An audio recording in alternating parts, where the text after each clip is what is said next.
반갑습니다. 심리학당입니다. 행복하시죠? 네, 꼭 행복하셔야 됩니다. 오늘 여러분들과 이야기를 나눌 뉴스는요, 이 비슷한 기사가 좀 많이 떠서 이것에 대해서 이야기를 해보려고 합니다. 유나 씨, 보아 씨, 김수현 씨 세 분이 자신을 비난한 악플러들한테 선처 없이 고소고발하겠다, 법적 조치를 하겠다, 이런 기사가 떴어요.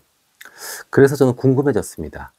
이 왜 유명인들이 사랑은 받고 싶고 돈은 벌고 싶으면서 비난, 책임은 받고 싶지 않은지. 며칠 전에는 백종원 씨가 자신을 비난한, 건전하게 비판한 그 유튜버를 법적 조치하겠다. 항상 따라가는 말 있죠? 선처는 없다. 이러면서 협박성 멘트를 날린 적도 있었죠. 인간의 본성 자체가 왜곡된 거 맞습니다. 네, 그렇기 때문에 자기 자신은 좀 특별해. 그러나 책임지고 싶지는 않아. 이것들이 기본적으로 깔려 있는 것 같아요. 허나 그들은 자신이 속한 그 구조 안에서 질서와 혼돈을 동시에 마주하고 받아들여야 될 용기가 있어야 됩니다. 현대 유명인들은 대중의 사랑, 그리고 돈, 유명세 이런 것들을 보상으로 탐닉합니다. 그러나 그에 따르는 건강한 비판마저도 회피하려고 하고 자신의 어떤 도덕적 책임마저도 회피하려고 합니다. 그러니까 결국 보상 체계 자체는 독점하고 싶어 하고 어떤 리스크 또 책임 이런 것들은 오히려 지지 않고 법적 무기를 통해서 고소, 고발, 선처가 없이 이러면서 대받아치고 있습니다. 그러면 왜 이들에게 우리는 권력적인 힘을 주었을까요? 사실은 이 권력적인 힘이 생긴 것은 진실은 아닙니다. 그러니까 이미지 권위와 실제 권위를 그들이 헷갈려 하는 겁니다. 착각하는 거예요. 그러니까 유명세는 진정한 권위는 아니에요. TV에 많이 나왔다고 권위자가 되는 거 아니에요. 그런데 우리는 착각하죠. 그리고 본인들도 착각합니다. 뭐예요? TV에 많이 나왔으니까, 많이 알려졌으니까, 유명하니까. 그래서 나는 권위가 있는 거야. 이것을 뭐라 그러죠? 이미지 권위요.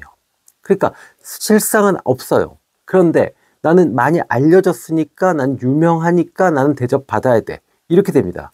그러다 보니까 마땅히 나는 대접받고 존중받아야 돼. 나는 특별해. 근데 백종원 씨도 이랬죠? 그러다 보니까 어떻게 돼요? 허상의 권위에 집착하는 경향성이 높아지죠.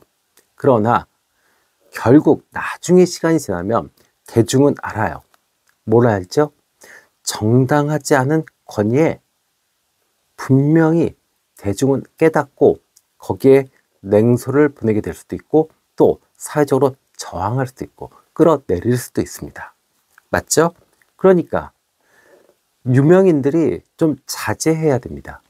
지금 자신이 가지고 있는 권위가 이미지 권위, 즉 가짜 권위인데 그것을 인식하시고 만약에 비난이나 비판이 들어온다. 그러면 마땅히 고쳐야 될 거라면 고치는 게 맞고 받아들이는 게 맞는 거예요.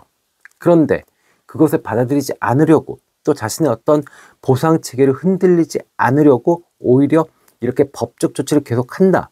그건 뭐예요? 정의가 아니라 폭력을 행사하는 겁니다. 자신의 팬들한테. 그건 옳지 않죠. 자, 그러면 우리 대중들은 왜 유명인들을 비난하게 될까요? 그거는 결국 위부터 권위가 사라진 시대에 살기 때문에 그렇습니다. 현대는 상징이 붕괴된 시대입니다. 상징, 무엇으로 그냥 존중받는 거예요. 근데 현대는 그렇지가 않죠. 과거에는 교사, 종교인, 정치인들이 그 역할을 했습니다. 사회적 리더로서 의미를 전달해 줬어요. 그리고 권위를 얻었죠. 그러나 지금은 신이 사라진 시대입니다. 인간들은 공허해요.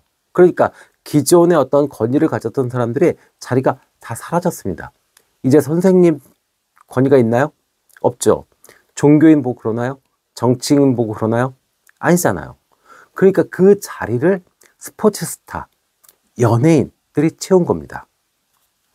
그런데 이들이 그 전에 상징적 리더로서의 역할을 했던 사람들이 했던 것처럼 도덕적 책임을 지지 않는다. 그리고 결국 물질적 보상이나 인기, 어떤 이미지 권위 이런 것만 취하려고 할 때는 결국 대중들은 분노할 수밖에 없습니다. 그리고 그를 타겟으로 공격할 수밖에 없죠. 그러니까 그들이 이제 인식해야 돼요. 아, 내가 단순히 과거 시대의 연예인, 유명인 그러면 아이고 뭐 뿔이나 차는 애 뭐 아니잖아요. 손흥민이 공 차는 애가 아니잖아요, 이제. 그죠? 뭐 그리고 뭐 배우 누구누구다. 그러면 광대 아니잖아요. 가수 누구누구 광대 아니에요, 이제. 왜? 이 권위가 사라진 시대에 그 권위의 자리에 원하든 원하지 않든 그 자리를 연예인들이, 유명인들이 채우게 됐어요. 그렇다면 이제 생각을 바꿔야 됩니다. 내가 그 자리를 떠맡았으니까 이제 나는 도덕적 책임을 져야 된다. 누구보다 더 도덕적으로 살아야 된다. 이렇게 생각을 하셔야지 긴 시간 동안 많은 사람들의 사랑을 받을 수 있습니다. 아셨죠? 네. 자, 그러면 이들에게 요구되는 리더십은 뭐가 있을까요? 네. 의미의 리더십입니다. 이들한테는. 그래서 이제 단순한 직업이 아니라 사회적 신호체계 일부로 작동을 해야 되고 의미를 전달해 줘야 되고 그 의미가 상징을 만들고 상징이 진짜 권위가 되는 그렇기 때문에 그들은 사회적으로 모범을 보여야 되고 책임을 져야 되고 자기 절제의 역할을 해야 됩니다. 아, 무슨 저기 K-팝 아이돌이 그렇게까지 해야 되냐? 그렇게 해야 됩니다, 이제. 세상이 그렇게 됐어요. 교사, 종교인, 정치인들의 권위가 사라졌어요. 그리고 가장 권위가 있는 사람들이 이제는 K-팝 스타, 아이돌, 영화 배우들입니다. 아셨죠? 네. 자, 그리고 대중들도 조금 자각하셔야 됩니다. 네. 표현의 자유, 좋죠. 그러나 이 사회적 책임도 생각하셔야 됩니다.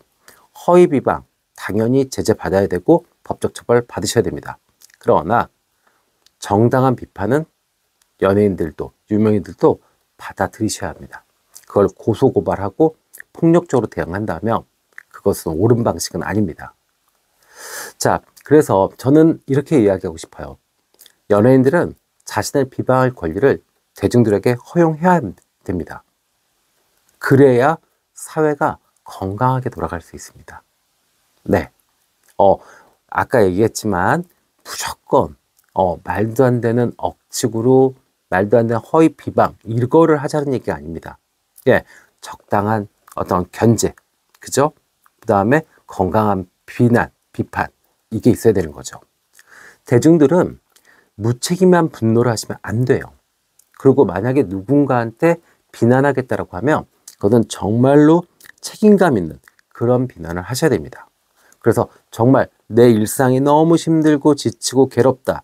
그것을 한 연예인, 유명인을 상대로 해가지고 감정을 배설하는 방식. 이거 정말 한심하고 정말 나 자신을 정말 나락으로 떨어뜨리는 가장 빠른 지름길입니다. 그런 거 하지 마시고요. 그냥 일반 대중으로서 나는 도덕적 비판자로서 좀 더 깨끗하고 건강하게 살아라. 뭐 이런 의미에서의 자신의 역할을 할 수 있다면 비난하실 수 있죠. 비판하실 수 있죠. 그죠? 네. 그리고 그 과정에서 내가 어떤 이야기한 것을 스스로 책임질 수 있는 선에서 이야기를 하셔야 됩니다. 아, 나 몰라. 내 기분이 그랬어. 남들도 돌 던지니까 나도 같이 돌 던질래. 그거는 옳은 방식이 아닙니다. 아셨죠? 네. 자, 정리 좀 해볼게요. 네. 결국 저는 이렇게 이야기하고 싶습니다. 사랑받은 자는 그에 따른 책임이 따른다. 그리고 연예인들, 유명인들 돈 많이 벌고 사랑 많이 받았잖아요.